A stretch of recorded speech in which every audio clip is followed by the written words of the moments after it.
Here we go. It's time for another sprint zone. This one's for 6/10/2025.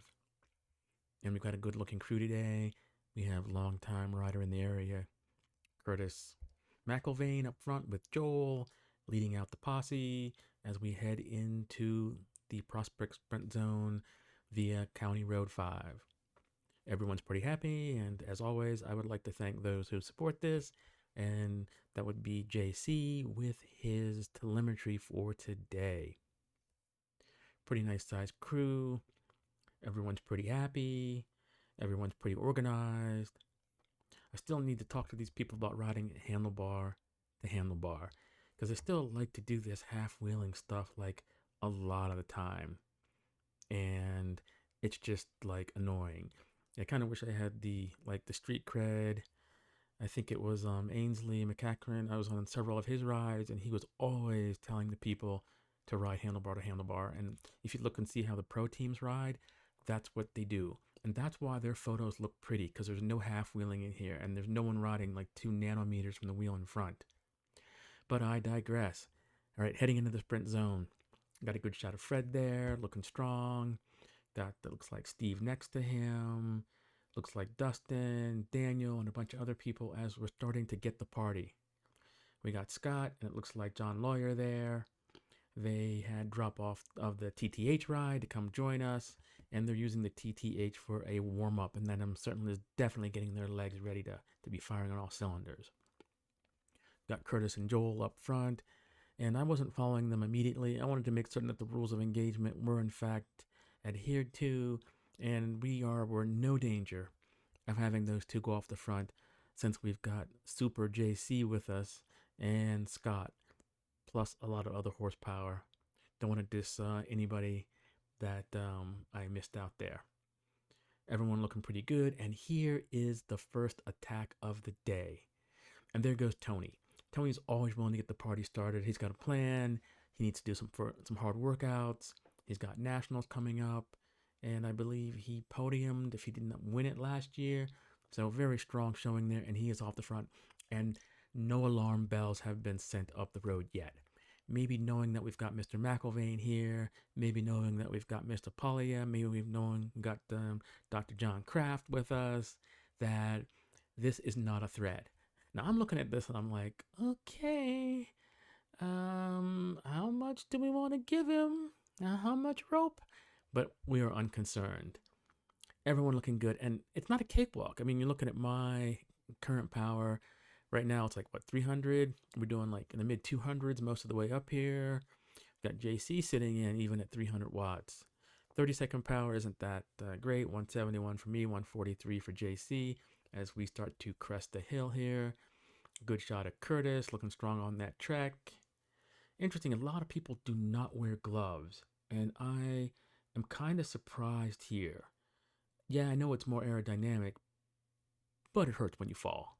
In any case, it looks like I start walking off the front, and I wasn't even trying. I was putting out less wattage now than I was up this hill, and don't tell me this tired people out.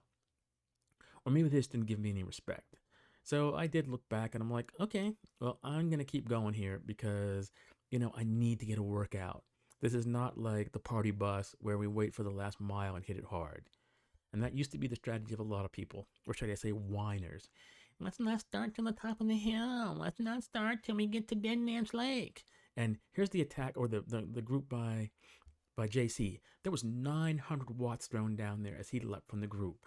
Now, I believe his plan, and we'll see his plan, was to wait for me and tow me along, maybe tow me up to Tony. But he came by at like warp 9, and there was no way I was going to be able to catch on to that. In any case, that does send alarm bells up the posse, and it looks like Scott's taken over, and the Ernest line is strung out, and it is the game afoot. I still have a lot still left in the tank, so I'm going to easily be able to tap in the back here.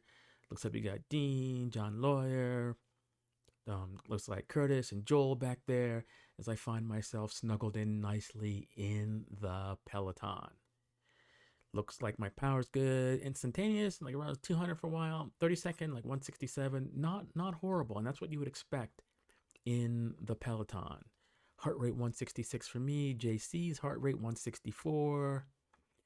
30 miles an hour. We are totally ramming and we're totally a thumping here. So a little bit of a gap between Dean and some of the people here, but he is bringing them back.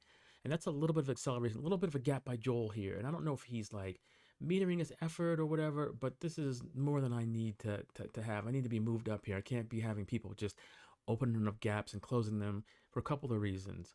Well, because the draft isn't quite as good when you're behind one person. The draft is much better when you're behind a posse.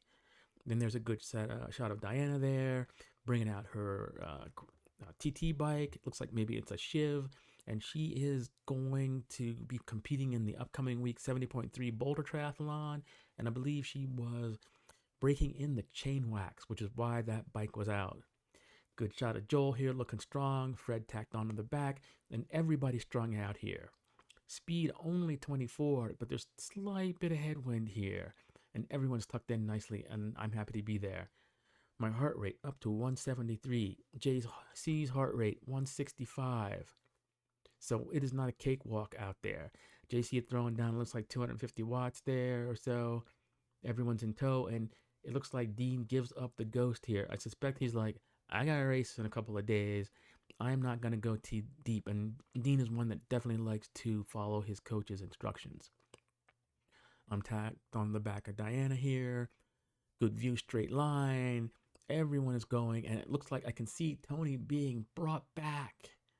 Nice work, JC, as he is going to be swallowed up, and it is once again Grupo Compacto. Good shot of Diana on the Mallorca jersey. I know her and a lot of the posse go there every year. It's a great vacation if you like cycling. There goes Tony. Thank you for your service as he heads to the back. Nice effort here. And here's a little bit of a surprise. Gravel. Yeah, it looks like they put down some gravel, and this definitely slowed the pace a little bit, to which I was actually very welcome. I was starting to suffer, as you could see with my heart rate in the 170s, and this was more than I wanted. And you can see here, I am just being scraped off the back, as this is more than I am able to hold on to. And there's a little bit of deep gravel in the middle there. I did not want to be there. And so the line to the right wasn't so bad. I wasn't certain what people were doing, but I'm trying to get back on. And my heart rate, 175, 176. Power, instantaneous in the 270s. I'm clawing my way back, trying to stay in contention. And I'm grateful that that little bit of gravel was there, because that gave me a chance of getting back on. And I stress the word chance, just like the lottery, or close, but no cookie. And we see in the back here, people have been distanced a little bit. Oh, that was the posse. I think that was like Fred and Curtis and those guys that saw the gravel and just sat up. And yeah, we're being fractured here. I'm pretty much spent. Heart rate 178 as I claw my way back to Daniel's wheel. And I'll try to get myself some respite here. Kind of surprised that Daniel fell off the pace up there, but he was no doubt working hard. So I'm going to try to stay on the gas here. Looks like instantaneous power, a little above over 200 for a second there.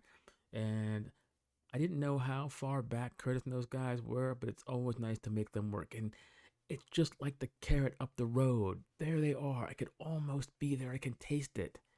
And this happens so often in races when you're not able to dig down for that last little piece of dirt. Going hard here, and then Daniel comes around, and this was a hard little, I'm going to call it an attack on this little hill, because you see it took me over 500 watts to stay on here.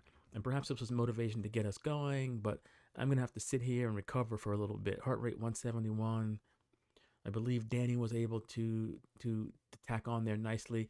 And you can see the expression on his face. It's like, yeah, exactly. And you can see the guys in the back. They are bringing us back here. It looks like maybe Fred on the front there. And it's probably only a matter of time to which they do catch us. You know, at this point in the juncture, I wasn't certain where everyone was. I was just trying to maintain contact and praying that maybe I have a chance of getting up to the leaders. Well, you know, prayer does work, but only so much, you know. And so I'm apt to just stay where I am. So I'm on Danielsville. Everybody has caught us, and they're recovering. Danny working hard here. Fred nicely tacked in. Joel nicely tacked in as I go to the front here to relieve Daniel for his effort.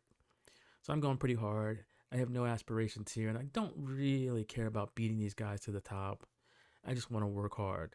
So you can see my wattage, a little over 200, definitely keeping people honest as we get closer to the top. Yeah, way up the road. I can't really see. And because I don't think Scott had a camera, no one else had a camera, I do not have the footage of what actually happened up there. But let me imagine this. JC won, or JC let somebody else win. Scott won, only because JC let him win, or JC let and Scott let somebody else win because they were leading out. So they can comment if they care. In any case, there's the attack. It looks like it's by Joel. I'm going to try to tack on the back of Daniel here, but it looks like he has given up the ghost. And I'm like, okay, no moss. Heart rate 174. Could I have dug down deeper? Yeah, probably in one of my dreams. But there is no money here. There are no prizes. And of course, if there were money and prizes, I would have played this totally differently. In any case, trying to keep myself honest because this is pretty much the only interval work that I get in all week, with the exception of occasionally if I make it to one of the other group rides. There goes Mr. Lawyer. Looks like good. He must have worked hard up front there. And I'm certain after the TTH warm up, that took a little sting out of his legs. But he likes to work hard and he likes to throw the cat amongst the pigeons. And, his ego is not attached to like winning this thing, but he likes to work hard and represent. And there we go. I crest the top there. Life is good. Uh, what can I say? A good time is had by all. I probably should have looked at JC's power before I crested just to see exactly how much he was throwing down there. But that 1,000 watts, or at least 9 something that I saw, most impressive when he went to join me or blow by me early on.